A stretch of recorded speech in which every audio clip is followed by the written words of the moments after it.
Church कमांग, ये दूसरी hepatitis B की गवाही है इस कलीसिया में। पहली आपको भाई जोसेफ याद होंगे बैंगलोर से, और ये दूसरी गवाही है विकास भाई की हमारे बीच में। ये एक लाइलाज बीमारी है जिसका सिर्फ ट्रीटमेंट होता है पर क्योर नहीं है। मेडिकल साइंस में इसका कोई इलाज नहीं है, लेकिन परमेश्वर के राज्य में कोई भी लाइलाज बीमारी नहीं होती है।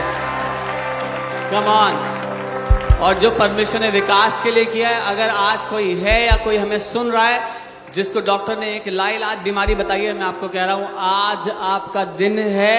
जो परमेश्वर ने जोसेफ के लिए किया, विकास के लिए किया, वो आपके लिए भी करना चाहता है और आज ही करना चाहता है। आमेन। सो विकास, आपने मुझे बताया था कि आपकी तबीयत अचानक से खराब पड़ने लगी। आपको जॉन्डिस बताया गया था। यस, जॉन्डिस बताया गया था। उसके बाद हमें पता नहीं था कि हेपेटाइटिस बी होता क्या है। हाँ। तो हमें पता नहीं था कि हेपेटाइटिस बी होता क्या है। तो हमने जब हम अचानक तबीयत बिगड़ा तो हम प्रभु को ग्रहण किए। उसके बाद से हमारा पास्टर भी है गांव का, उसने बताया कि विकास आपको होता क्या है। तो हम बोले, बता रहे थे जॉन्डिस वाले कि हेपेटाइटिस भी है, मगर उस समय पता नहीं था कि हेपेटाइटिस भी क्या है। क्योंकि आपको जॉन्डिस बोल के हाँ, अलग अलग डॉक्टर दवाई दे रहे थे। तो हमें बताया गया कि बताएंगे भैया हमें हेपेटाइटिस भी बता रहे हैं क्या है।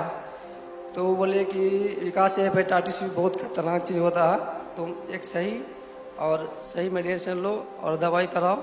और फिर हम प्रार्थना में जुड़े रहे प्रभु के दास से, और घर में भी, गांव में भी कलीसिया में जाते थे, और यहाँ भी ऑनलाइन जुड़े रहते थे। अगर आपको याद होगा, जोसेफ भाई ने कहा था, डॉक्टर ने कहा था, आपका पसीना भी आपके बच्चों को नहीं लगना चाहिए। ये एक ऐसी बीमारी है जो बहुत ही जानलेवा खतरनाक है, लेकिन हम देखते हैं परमेश्वर ने इस भाई के जीवन में क्या किया है। आप साथ ही आपने मुझे बताया था कि 10 साल से आपको शराब की लत थी।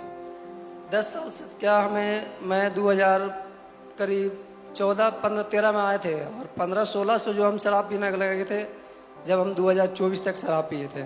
उसके बाद 2024 में मेरा अचानक जब तबीयत बिगड़ा, तो उसके बाद से हम अभी तक शराब सेवन नहीं किया, और हमें छूने का भी इच्छा नहीं करता। प्रभु की महिमा हो। और शराब हमारा बुरी तरह से छूट गया है प्रभु के महिमा से। परमेश्वर ने उससे भी आज़ाद कर दिया आपको। और लेकिन उससे भी जब आप बीमार पड़ना शुरू हुए थे, आपने बताया था एक दिन आपने शराब को हाथ लगाया। उसी दिन हमने, जब हमारा जॉन्डिस बताया गया था, उसके पहले हमने थोड़ा लगा कि हम ठीक हैं, उससे पहले हम एक दिन शराब सेवन कर लिए। उसके बाद से हमारा अचानक तबीयत बिगड़ गया। उसके बाद से फिर हमने आज तक शराब हाथ नहीं लगाए और ना लगाएंगे प्रभु के महिमा से। अच्छा, जब आप डॉक्टर्स के पास गए थे, कुछ डॉक्टर ने आपको कहा था कि फैटी लिवर है, किसी ने कहा था पेट की बीमारी है, लिवर की बीमारी है। यस। और उस सब के चलते पहले तो डिटेक्ट ही नहीं हो पाया, है ना। लेकिन जब डिटेक्ट हुआ और जब आपने असल में मालूम हुआ कि हेपेटाइटिस भी है, आपने मुझे कहा था एक जो टेस्ट है उसकी क्या कीमत होती थी? 6,500 रुपये। एक टेस्ट आपको 6,500 का कराना पड़ता था। अच्छा। और हमें 2 टेस्ट हुआ था, एक पहले हुआ था, एक बाद वाला रिपोर्ट में हुआ। एक ब्लड 6,500 का होता था। अच्छा। और हमारा मेडिसिन भी महंगा आता था। और हम यहाँ पे जब पाम संडे का आए थे तो अपनी चंगाई ग्रहण करके गए थे। उसके बाद हम रिपोर्ट कराएं तो हमारा रिपोर्ट, अभी हेपेटाइटिस भी डॉक्टर ने बोले कि आपका रिपोर्ट बिल्कुल नॉर्मल है। सबसे अमेजिंग बात मुझे लगी वो ये है कि भाई को अक्टूबर में 2024 में किसी ने प्रभु के बारे में बताया। और सबसे अमेजिंग बात यह है कि जो इनके पास्टर हैं गांव में, उन्होंने इनसे कहा तुम कुछ फालतू नहीं सुनोगे, तुम सिर्फ अपोस्टल अंकित सजवान के सरमन को सुनो।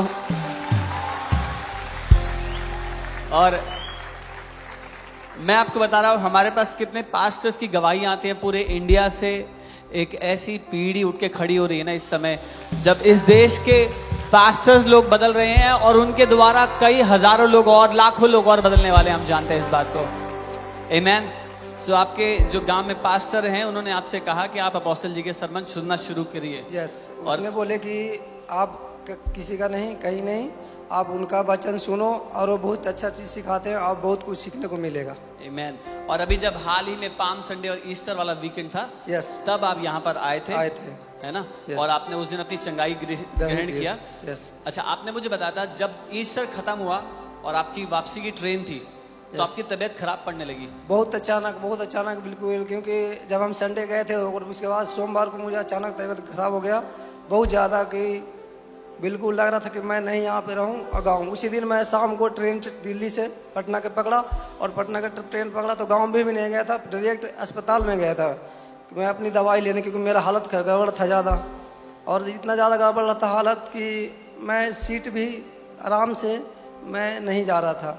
फिर मैं ट्रेन में ही घोषणा करते सीखा, घोषणा करते चला गया, और इतना भीड़ था ट्रेन में कि अच्छे अच्छे लोग ट्रेन में बेहोश हो रहे थे, और हम घोषणा करते, वह मेरा तबीयत खराब था फिर भी मैं चला गया उनको महीने से। सो जब ये बीमारी शुरू हुई थी और जब उन्होंने अपोस्टल जी के वचन को सीखना शुरू किया तो इसके बीच में ये बदल गया कि उनको अपने मुंह में जो सामर्थ्य डाली है परमेश्वर ने उसका पता लग गया। वो यहाँ से उस हालत में भी घोषणाएं करते हुए गए। सीधा उन्होंने बताया जब वो वहाँ पहुंचे तो सीधा अस्पताल में गए, अस्पताल में जा करके भर्ती हुए, वहाँ पर टेस्ट करवाया, और इस बीच वो उस रिपोर्ट को बोलते रहे कि अगली मेरी रिपोर्ट एकदम नॉर्मल आएगी, कोई हेपेटाइटिस बी नहीं आएगा। और जब वो रिपोर्ट आई है परमेश्वर ने उनके साथ उनके मुंह के अंगीकार के अनुसार ही किया। आमीन। और कहा जब वो एक तरफ पूरे कमजोर हो चुके थे, कुछ कर नहीं पाते थे, आज वो सब काम कर पाते हैं, ऑफिस दफ्तर का काम कर पाते हैं, घर पर अच्छे से रह पाते हैं। परमेश्वर ने पूरी तरह से उनको चंगा कर दिया है। कम ऑन, आमीन। और आज मैं यही घोषणा आप सबके लिए भी करना चाहता हूं। अगर यहाँ पर कोई है जो अपनी बीमारी में यहाँ आया है, जो बीमारी से जूझ रहा है, आज अपना मुंह खोलो और उस रिपोर्ट को बोलो, आज मेरी हर एक रिपोर्ट परमेश्वर की सामर्थ के द्वारा बदल रही है। परमेश्वर की वो सामर्थ आपके मुंह में है कलीसिया। आज ही वो दिन है जब परमेश्वर आपकी रिपोर्ट को बदल रहा है। आज ही आपका दिन है, आज ही वो दिन है जब परमेश्वर आपकी रिपोर्ट को आपके लिए बदल रहा है। आज ही वो दिन है जब परमेश्वर एक नई रिपोर्ट आपके लिए लिख रहे हैं। आज ही वो दिन है जो रिपोर्ट आएगी, डॉक्टर देख के कहेगा आपको वो लाइलाज बीमारी नहीं है, आपको वो सालों से चलने वाली बीमारी नहीं है। कमन अपना मुंह खोले, अभी घोषणा करें, यीशु के कोड़े खाने से मैं चंगा हूं, मेरी रिपोर्ट बदली जा चुकी है, परमेश्वर ने मुझे चंगा कर दिया है। आज ही मेरा दिन है, आज ही मेरा दिन है, आज ही मेरा दिन है। कमर अपने हाथों को उठाएं। इस समय मैं प्रार्थना करता हूँ, पिता यीशु के नाम में मैं धन्यवाद देता हूँ आपके हर एक बेटे और बेटी के लिए। प्रभु, हर एक बेटा और बेटी जो यहाँ पर है आपकी उपस्थिति में, आपके सामने आज उन्होंने जो घोषणाएं की है, आप उनके साथ वैसा ही करने वाले हैं जैसा आपने विकास की रिपोर्ट को बदला, उसकी लाइलाज बीमारी को चंगा किया। आप आज इन सब की रिपोर्टों को बदल रहे हो, इनकी लाइलाज बीमारियों को चंगा कर रहे हो, इनके उन कर्जों को जो पहाड़ों जैसे थे आज उखाड़ कर फेंक रहे हो। यीशु मसीह के नाम में हर एक कोर्ट केस, हर एक बुरी बात जो इनको सताती आई, दबाती आई, आज आप इनके पांव के नीचे हर उस बात को रख रहे हो यीशु मसीह के नाम में। और कलीसिया ने कहा